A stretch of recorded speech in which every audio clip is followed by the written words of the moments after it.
Bismillahirrahmanirrahim. Alhamdulillah Rabbil Alameen. Hasbunallah wa ni'ma wakil. The Lord is my light and my salvation, whom shall I fear? And yea, though I walk through the valley of the shadow of death, I will fear no evil, for you art with me. Thy rod and thy staff, they comfort me. Thou preparest a table before me in the presence of my enemies. You anoint my head with oil, my cup overflows, and surely goodness and mercy shall follow me all the days of my life, and I will dwell in the house of the Lord forever and ever. Amen. Assalamu alaikum. It's Monday. Welcome to Johnny's Bite. Good morning. Trust you're fine. Trust your weekend was fine. Last Friday, we were hit with some very disturbing news. A news announcing to us that we're a country in crisis. And it came in a letter signed by the Honorable Minister for Information, Kojo Nkrumah, and the direction from the Presidency. That's the letter. It says it's dated July 1, 2022. The President of the Republic, Nana Addo Dankwa Akufo-Addo, has authorized Finance Minister Ken Ofori-Atta to commence formal engagement with International Monetary Fund, inviting the fund to support an economic program put together by the government of Ghana. This follows a telephone conversation between the President and the IMF Managing Director, Ms. Kristalina Georgieva, conveying Ghana's decision to engage with the fund. At a meeting on June 30th, 2022, Cabinet indicated its support for the decision. The engagement with the IMF will seek to provide balance of payment support as part of a broader effort to quicken Ghana's build back in the face of challenges induced by the COVID-19 pandemic and recently the Russia-Ukraine crisis. Okay, so this was signed by Honorable Kojo Nkrumah. Now, this meeting was held on the 30th. In any serious country, the first thing that I learned in school as a public relations student is that in crisis management, honesty is key. Honesty is the first thing in crisis management, that you are honest. You accept, the crisis, a situation as it is, and you show remorse for it. This government has not shown remorse for leading us down this ditch. Thus far, if you listen to the communication, this government has not shown any form of remorse at all. Say we admit that we are in a difficult place. Has anybody apologized to us for leading us this way? Because we have Yale, we have Harvard, we have Oxford, we have all of them. We have the men. They have not apologized. Don't take the letter off, put it there. They have not apologized to us. And I'm saying that in crisis management, the first thing you do is to be honest, be candid with the people that you're communicating with. Now, pay attention to this one. The meeting was held on the 30th of June. Cabinet meeting, Thursday. Now, we got this notice after midday on Friday. So, deliberately, somebody was trying to avoid the morning shows. Deliberately, somebody was trying to manage PR and avoid the midday news. Deliberately. And I'm saying this deliberately because if you had a meeting on the 30th, I know that some of these notices are pushed out quickly. Are you suggesting to me that if the economy of Ghana had been ranked number 1 in Africa, we would have waited until after morning shows and after midday to bring it out? So we deliberately had to wait. 2, it says this follows the engagement with IMF will seek to provide balance of statement support as part of the broader. No, this is not what I'm looking for. Now, it says that to commence formal engagement with the International Monetary Fund, inviting the fund to support an economic program put together by the government. When was this program put together? Because the IMF is coming to support what we have put together. When was it put together? That's the conversation. How long ago was it put together? How long ago was this or these programs put together that the IMF is now coming to support? Because we had been told consistently, even last week in Parliament, we had been told that we are not going back to IMF. It's on record. Check the Hansard. So at what point did we know that we were already going to IMF? And our minds were prepared by Mr. Gabia Sarach when he told us that he is not entirely against IMF. IMF is not bad. What IMF means is that somebody has seen that you have shown irresponsibility in managing your own affairs, so a big headmaster is coming down to manage your books for you. What that means is that you have failed, and an admission of failure is important. Let's go to the tweets, the screenshots. Today I came to play receipts for you. And I want that honest admission from the government. The honest admission from the government. Play for me. Now, this is Nana Addo Dankwa Akufo-Addo. In 2015, when he wanted to be president, on his third attempt, he tweeted from an iPhone. He said, for the first time in hashtag history, an oil-rich country, some 5 years into oil production, is seeking a bailout from the IMF. This is Nana Addo's own word. See why I want Nana Addo to address us? He should be telling us how we got here, because he seemed to know and to have a magic wand as to how this shouldn't have happened. We still have oil. In fact, we have more oil. We sell more now. 6 years into his government, this is where we are. This is his vice president. Around the same 2015, Dr. Bawumia, he says, Mr. Chairman, the IMF bailout was totally avoidable if the government had listened to the sound advice from many quarters much earlier. But government refused to listen. They believed in their own propaganda and said, Yentio Bia, we won't listen to anyone. When government was cautioned about the scale of borrowing, the government responded that they would borrow more. Now that their propaganda has been exposed by economic reality, they are now forced to listen to the IMF. We have moved from Yentiobia to Yebetie in IMF in Kwam. We'll listen to IMF only. Dr. Mahmoud Bawumia, IMF bailout will, with the Anchor Hold Distinguished Speaker Series, 24th March 2015. All the things that Dr. Bawumia is talking about here is a replay of what we have now. Ahomaswokrasi, aswadincracy, akakabincracy, jacracy. That is what we have now. Because we won't listen. We don't listen, and that you don't listen. Sometimes when you keep talking and nobody's listening. We don't listen. This is another one. Bawumia to Mahama, your rescue mission was going to IMF to rescue the economy you mismanaged. Did he also mismanage the economy? I am asking, did he also mismanage the economy? Then pull the other one for me. There are about 6 of them. Pull all of them for me. And I'm saying that this is where we need them to step forward, be men. Don't just accept that we're in a terrible place. Apologize for us being in a bad place. This is Professor Lord Mensah. Check the date. Friday, 11th October 2019. He warned. He said Ghana likely to go back to IMF.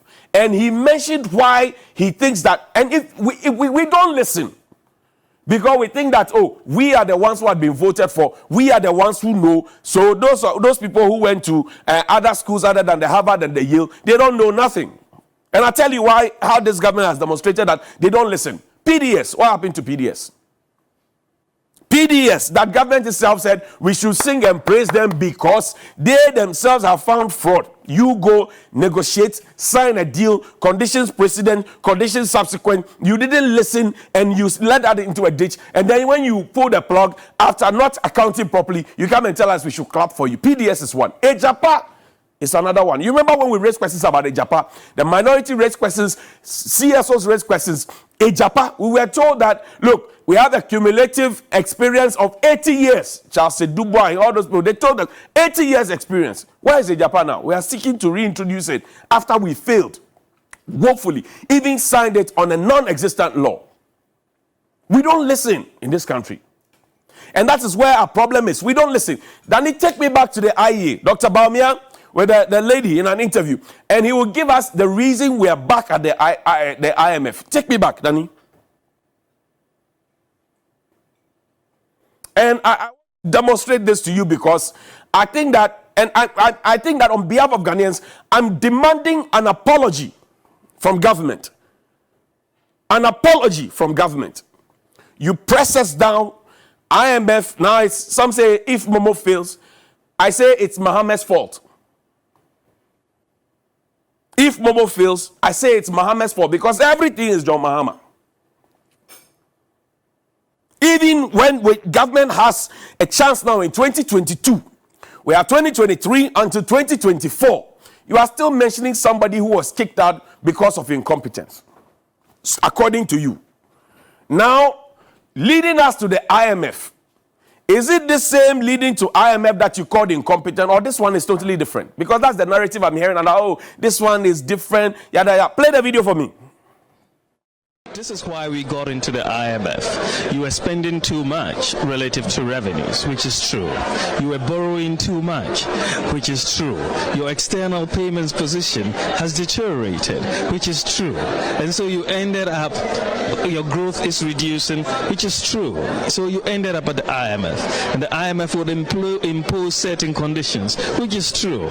And if you don't do certain things right, the anchor will not hold, which is true. So I'm not quite sure what it is that is not true that I said. But I think, unfortunately, the supporters of this government and this government itself are very reluctant to admit the truth, even when it hits them in the face. Yeah. True. Boss, the thing I hit you in the face. It has hit you in the face. Would you come and apologize? Is the anchor holding? Clearly not. It is not holding. I remember that when we went out of IMF, we organized Kenke and Wache party. So now that we're going back, what will we do? Kelewele party? Or Gobe party? You organized Kenke party for taking us out of IMF, even after you had extended the program. Now we are back at IMF, only 2 years after you had exited.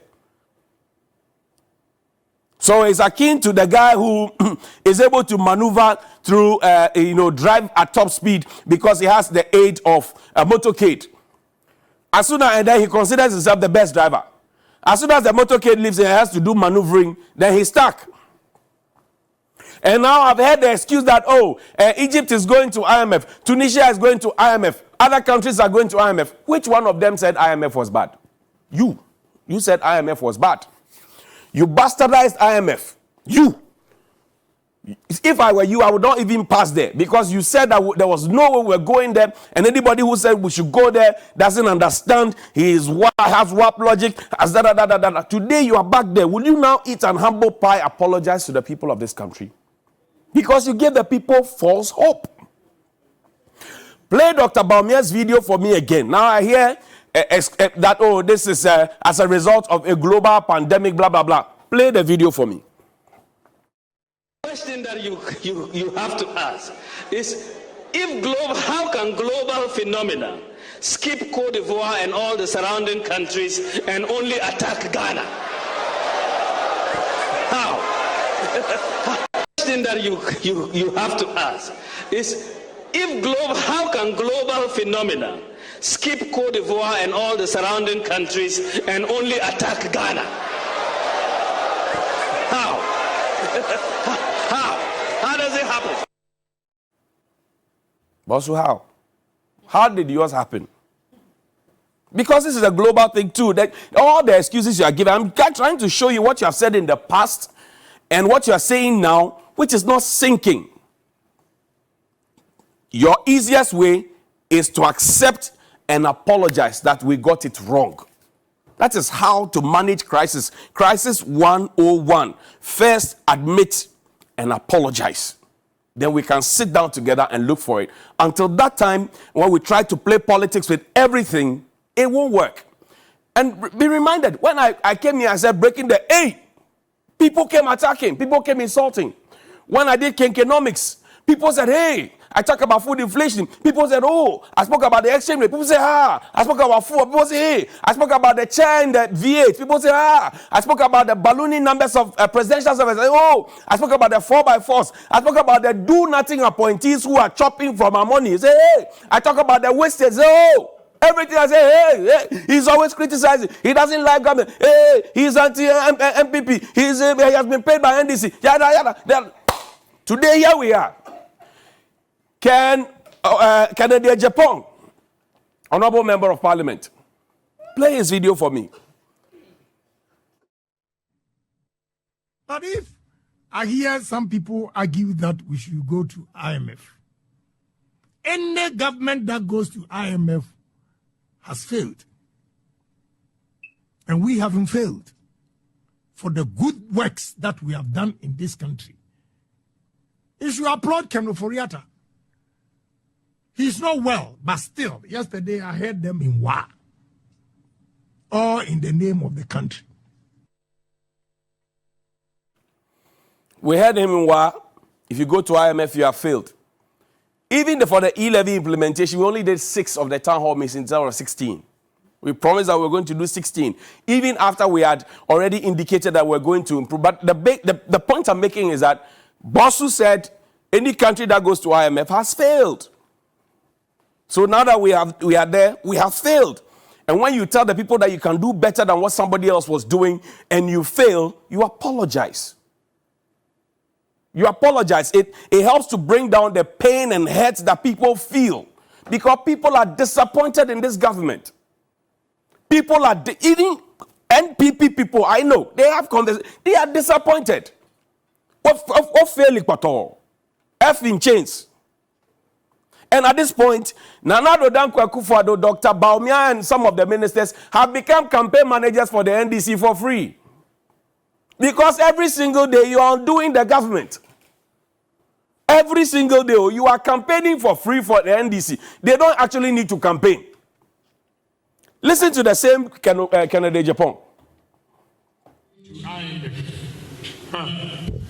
Trust me, you're sitting here and you're smiling. IMF, what are we going to say again? Somebody tested me, don't say anything about IMF. Me, I shouldn't say anything about IMF. I will say it. I will say it.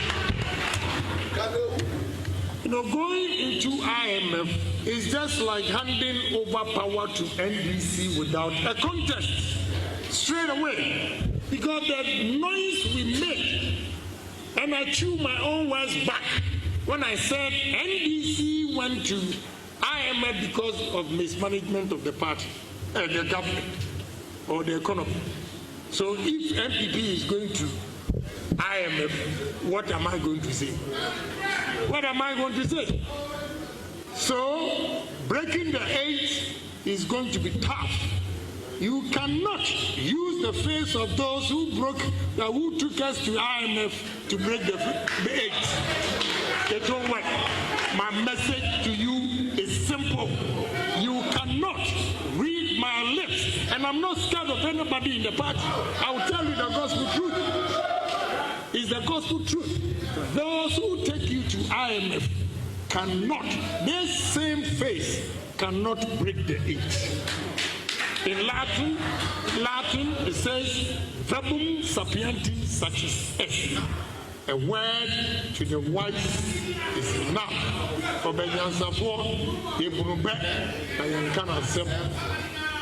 I'm very, very sad today when I saw the publication that we are going to IMF. You know, that is what Mahama was praying for. He's gotten his wish. It will not be easy. It will take hard work. So we should brace ourselves that there's a task ahead of us. Therefore, it's only unity that will let us sail through this breaking the 8.